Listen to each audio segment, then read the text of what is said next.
Hey Belmont students, it's Miss Crane back again to continue with our reading of Harry Potter and the Sorcerer's Stone. We are going to continue reading with chapter 4, which is called The Keeper of the Keys. We left off in chapter 3 with the Dursleys and Harry being in a cottage in the middle of nowhere in the sea because they kept trying to escape all these letters that kept coming to their house for Harry. And Harry wasn't allowed to see them, and he wasn't sure why. The Dursleys kept trying to make sure that Harry couldn't see these letters and didn't know what they were about. And even though they kept trying to escape the house, the letters followed them everywhere. So, chapter 4, we're starting off with somebody is knocking really loudly at this cottage door. Okay? And remember, it's called The Keeper of the Keys. Boom! They knocked again. Dudley jerked awake. "Where's the cannon?" he said stupidly. There was a crash behind them, and Uncle Vernon came skidding into the room. He was holding a rifle in his hands. Now they knew what had been in the long, thin package he had brought with them. "Who's there?" he shouted. "I warn you, I'm armed." There was a pause, and then smash! The door was hit with such force that it swung clean off its hinges, and with a deafening crash landed flat on the floor. A giant of a man was standing in the doorway. His face was almost completely hidden by a long, shaggy mane of hair and a wild, tangled beard, but you could make out his eyes, glinting like black beetles under all that hair. The giant squeezed his way into the hut, stooping so that his head just brushed the ceiling. He bent down, picked up the door, and fitted it easily back into its frame. The noise of the storm outside dropped a little. He turned to look at all of them. "Couldn't you make us a cup of tea, could you? It's not been an easy journey." He strode over to the sofa where Dudley sat frozen with fear. "Budge up, you great lump," said the stranger, and Dudley squeaked and ran to hide behind his mother, who was crouching, terrified, behind Uncle Vernon. "And here's Harry," said the giant. Harry looked up into the fierce, wild, shadowy face and saw that the beetle eyes were crinkled in a smile. "Last time I saw you, you was only a baby," said the giant. "You look a lot like your dad, and you've got your mom's eyes." Uncle Vernon made a funny rasping noise. "I demand that you leave at once, sir," he said. "You are breaking and entering." "Ah, shut up, Dursley, you great prune," said the giant. He reached over the back of the sofa, jerked the gun out of Uncle Vernon's hands, bent it into a knot as easily as if it had been made of rubber, and threw it into the corner of the room. Uncle Vernon made another funny noise, like a mouse being trodden on. "Anyway, Harry," said the giant, turning his back on the Dursleys, "a very happy birthday to you. Got something for you here. I might have sat on it at some point, but it'll taste all right." From an inside pocket of his black overcoat, he pulled a slightly squashed box. Harry opened it with the trembling fingers. Inside was a large sticky chocolate cake with "Happy Birthday, Harry" written in it, green icing. Harry looked up at the giant. He meant to say thank you, but the words got lost on the way to his mouth, and what he said instead was, "Who are you?" The giant chuckled. "True, I haven't introduced myself. Rubeus Hagrid, Keeper of the Keys and Grounds at Hogwarts." He held out an enormous hand and shook Harry's whole arm. "What about that tea then, eh?" he said, rubbing his hands together. "I'd say not to something stronger if you got it, mind." His eyes fell on the empty grate with the shriveled chip bags in it, and he snorted. He bent down over the fireplace. They couldn't see what he was doing, but when he drew back a second later, there was a roaring fire there. It filled the whole damp hut with flickering light, and Harry felt the warmth wash over his face as though he'd sunk into a hot bath. The giant sat back down on the sofa, which sagged under his weight, and began taking all sorts of things out of the pockets of his coat. A copper kettle, a squashy package of sausages, a poker, a teapot, several chipped mugs, and a bottle of some amber liquid that he took a swig from before starting to make tea. Soon the hut was full of the sound and smell of sizzling sausage.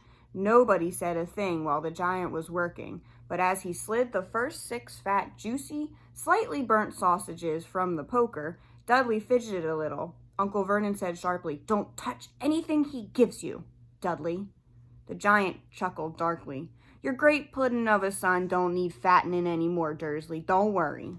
He passed the sausages to Harry, who was so hungry he had never tasted anything so wonderful, but he still couldn't take his eyes off the giant. Finally, as nobody seemed about to explain anything, he said, "I'm sorry, but I still don't really know who you are." The giant took a gulp of tea and wiped his mouth with the back of his hand. "Call me Hagrid," he said. "Everyone does. And like I told you, I'm the keeper of the keys at Hogwarts. You all know about Hogwarts, of course." No," said Harry. Hagrid looked shocked. "Sorry," Harry said quickly. "Sorry?" barked Hagrid, turning to stare at the Dursleys, who shrank back into their shadows. "It's them as should be sorry. I knew you weren't getting your letters, and I never thought you wouldn't even know about Hogwarts, for crying out loud. Did you never wonder where your parents learned it all?" "All what?" said Harry. "All what?" Hagrid thundered. "Now just wait 1 second." He said he had leapt to his feet. In his anger, he seemed to fill the whole hut. The Dursleys were cowering against the wall. "Do you mean to tell me," he growled at the Dursleys, "that this boy knows nothing about anything?"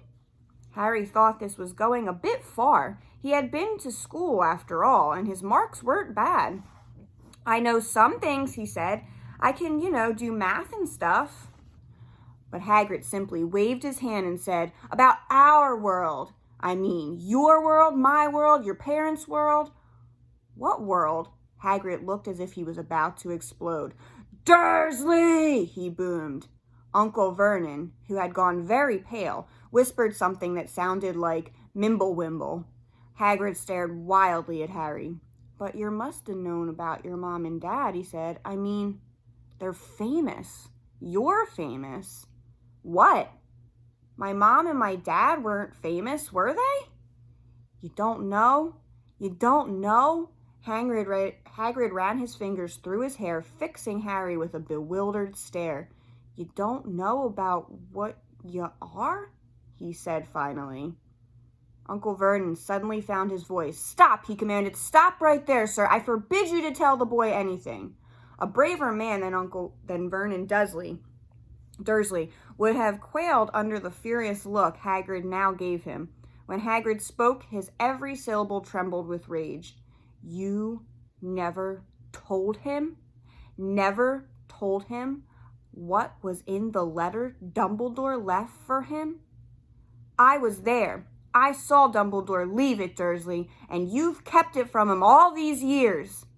"Kept what from me?" said Harry eagerly. "Stop! I forbid you!" yelled Uncle Vernon in a panic. Aunt Petunia gave a gasp of horror. "And go boil your heads, both of you," said Hagrid. "Harry, you're a wizard." There was silence inside the hut. Only the sea and the whistling wind could be heard. "I'm a what?" gasped Harry.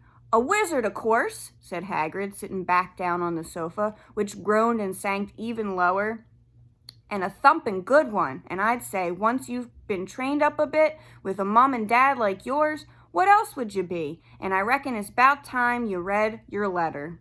Harry stretched out his hand at last to take the yellowish envelope addressed in emerald green to Mr. H. Potter, the floor, hut on the rock, the sea. He pulled out the letter and read, "Hogwarts School of Witchcraft and Wizardry. Headmaster Albus Dumbledore. Order of Merlin, First Class, Great Sorcerer, Chief Warlock, Supreme Mugwump, International Confed of Wizards. Dear Mr. Potter, we are pleased to inform you that you have been accepted at Hogwarts School of Witchcraft and Wizardry. Please find enclosed a list of all necessary books and equipment. Term begins on September 1st. We await your owl by no later than July 31st. Yours sincerely, Minerva McGonagall, Deputy Headmistress." Questions exploded inside Harry's head like fireworks, and he couldn't decide which to ask first. After a few minutes, he stammered, "What does it mean that they await my owl?" Galloping Gorgons, that reminds me, said Hagrid, clapping a hand to his forehead with enough force to knock over a cart horse, and from yet another pocket inside his overcoat he pulled an owl, a real, live, rather ruffled-looking owl, a long quill, and a roll of parchment. With his tongue between his teeth, he scribbled a note that Harry could read upside down. Dear Professor Dumbledore, given Harry his letter, taking him to buy his things tomorrow. Weather's horrible. Hope you're well. Hagrid. Hagrid rolled up the note, gave it to the owl, which clamped it in its beak, went to the door, and threw the owl into the storm. Then he came back and sat down as though this was normal, as talking on the phone.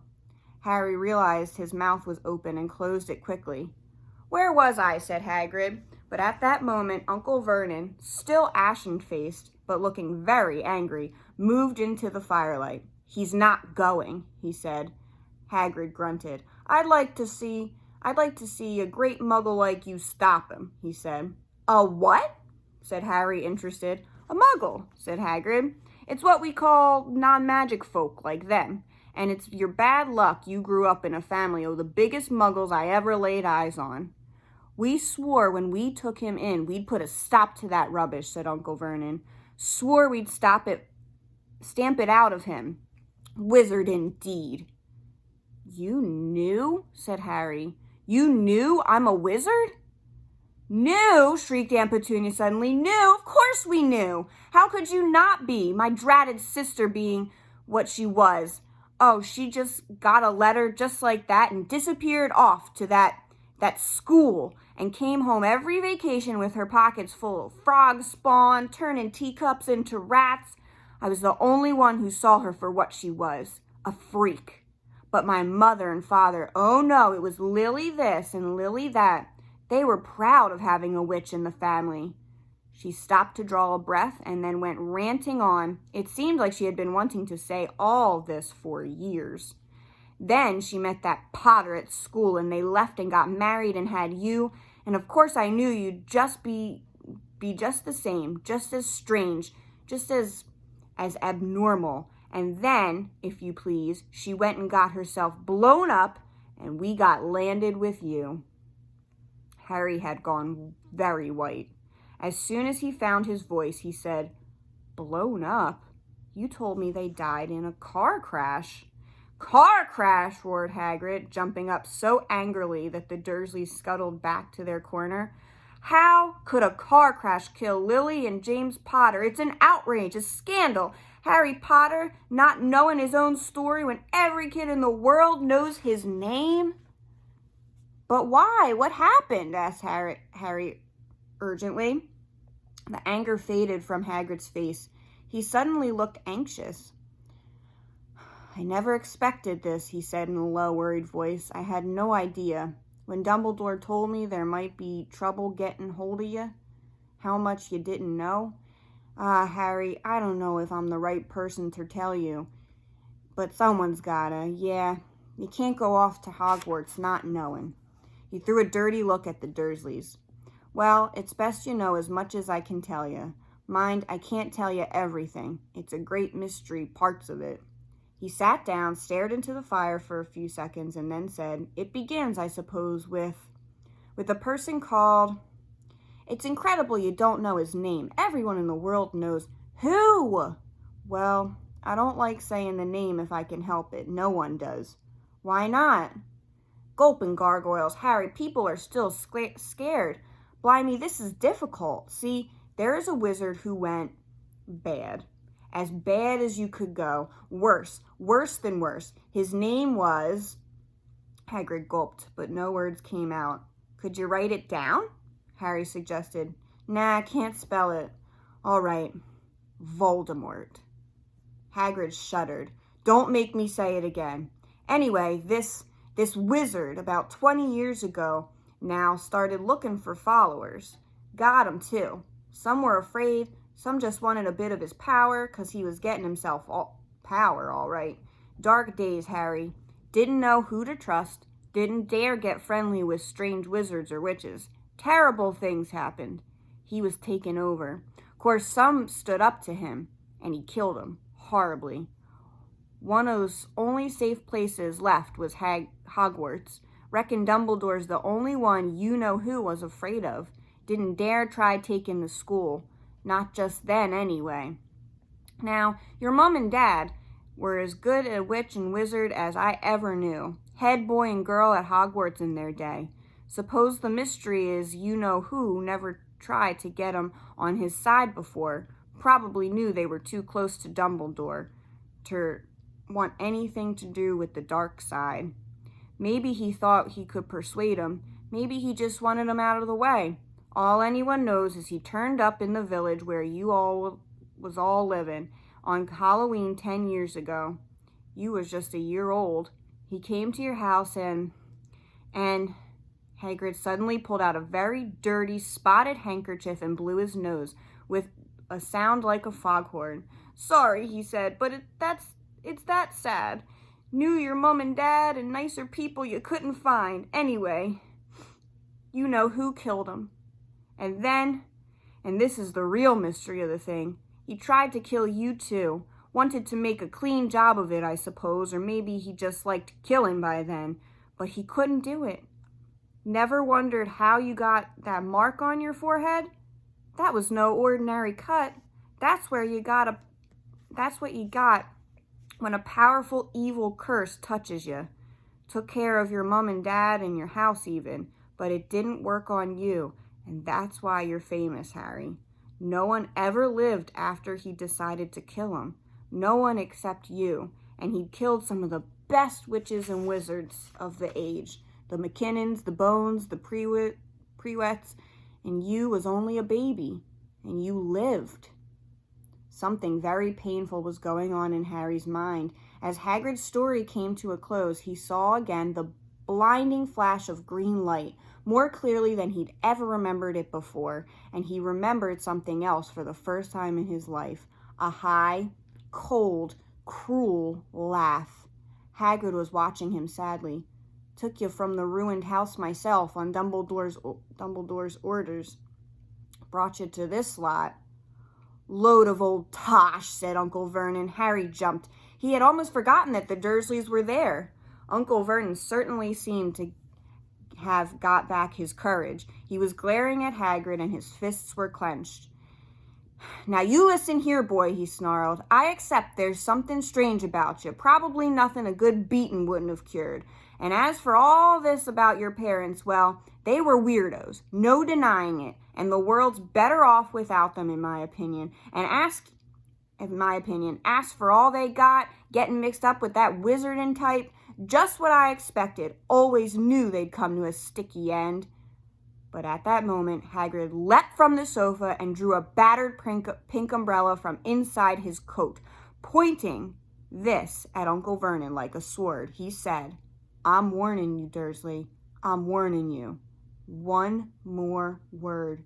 In danger of being speared on the end of this umbrella by a bearded giant, Uncle Vernon's courage failed again. He flattened against the wall and fell silent. That's better, said Hagrid, breathing heavily and sitting back down on the sofa, which this time sagged right down to the floor. Harry, meanwhile, still had questions to ask, hundreds of them. But what happened to you know who? Good question, Harry. Disappeared, vanished. Same night he tried to kill you. Makes you even more famous. That's the biggest mystery, see? He was getting more and more powerful. Why'd he go? Some say he died. Codswallop, in my opinion. Dunno if he had enough human left in him to die. Some say he's still out there, biding his time, but I don't believe it. People who was on his side came back to ours. Some of them came out of the kind of traces. Don't reckon they could have done it if he was coming back. Most of us reckon he's still out there somewhere, but lost his powers, too weak to carry on. 'Cause something about you finished him, Harry. There was something going on that night he hadn't counted on. I don't know what it was, no one does, but something about you stumped him all right. Hagrid looked at Harry with warmth and respect blazing in his eyes, but Harry, instead of feeling pleased and proud, felt quite sure this had been a horrible mistake. A wizard? Him? How could he possibly be? He'd spent his life being clouded by Dudley and bullied by Aunt Petunia and Uncle Vernon. If he was really a wizard, why hadn't they been turned into warty toads every time they tried to lock him in his cupboard? If he'd once defeated the greatest sorcerer in the world, how could Dudley had always been able to kick him around like a football? Hagrid said quietly, Hagrid, he said quietly, I think you must have made a mistake. I don't think I can be a wizard. To his surprise, Hagrid chuckled. Not a wizard, eh? Never made things happen when you was scared or angry? Harry looked into the fire. Now he came to think of it. Every odd thing that had ever made his aunt and uncle furious with him had happened when he, Harry, had been upset or angry. Chased by Dudley's gang, he had somehow found himself out of their reach, dreading going to school with that ridiculous haircut he managed to grow it back. And the very last time Dudley had hit him, hadn't he got his revenge without even realizing he was doing it? Hadn't he set a boa constrictor on him? Harry looked back at Hagrid, smiling, and saw that Hagrid was positively beaming at him. See, said Hagrid, Harry Potter, not a wizard. You wait, you'll be right famous at Hogwarts. But Uncle Vernon wasn't going to give in without a fight. Haven't I told you he's not going, he hissed. He's going to Stonewall High, and he'll be grateful for it. I've read those letters, and he needs all sorts of rubbish, spell books and wands, and if he wants to go, a great muggle like you won't stop him, growled Hagrid. Stop Lily and James Potter's son going to Hogwarts? You're mad. His name's been down ever since he was born. He's off to the finest school of witchcraft and wizardry in the world. 7 years there, and he won't know himself. He'll be with the youngsters of his sort for a change, and he'll be under the greatest headmaster Hogwarts had ever seen, Albus Dumbledore. I am not paying for some crackpot old fool to teach him magic tricks, yelled Uncle Vernon.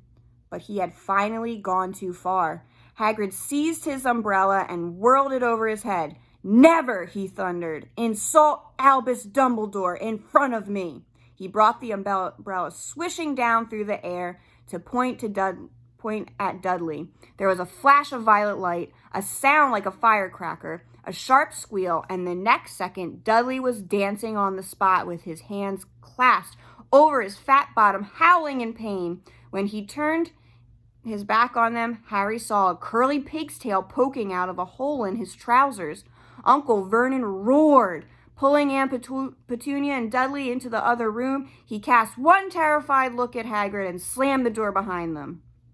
Hagrid looked down at his umbrella and stroked his beard. Shouldn't have lost me temper, he said ruefully, but it didn't work anyway. Meant to turn him into a pig, but I suppose he was just so much like a pig, there wasn't much left work to do. He cast a sideways look at Harry, under his bushy eyebrows. Be grateful if you didn't mention that to anyone at Hogwarts, he said. I'm not supposed to do magic. Strictly speaking, I was allowed to for a bit to follow you and get you your letters and stuff. One of the reasons I've been so keen to take the job. Why aren't you supposed to do magic? Asked Harry. Oh, well, I was at Hogwarts myself, but I got expelled, to tell you the truth. In my 3rd year, they snapped me wand in half and everything, but Dumbledore let me stay on as gameskeeper. Great man, Dumbledore. Why were you expelled? It's getting late, and we've got lots to do tomorrow, said Hagrid loudly. Gotta get up to town, get all your books and that. He took off his thick black coat and threw it to Harry. You can keep that under that, he said. Don't mind if it wriggles a bit. It's still got a couple of mice in one of the pockets. So Hagrid has a little trouble speaking, so sometimes reading his parts can be a little tricky. But he actually really loves Harry, and he's going to be one of Harry's favorite people in throughout the story. So I want you to go now, and I want you to do a retell of Chapter 4 to either your mom, your dad, brother, sister, anyone who's willing to listen, so you can practice that your retail skills for Harry Potter and the Sorcerer's Stone. And I'll see you back here soon for Chapter 5. Thanks for listening.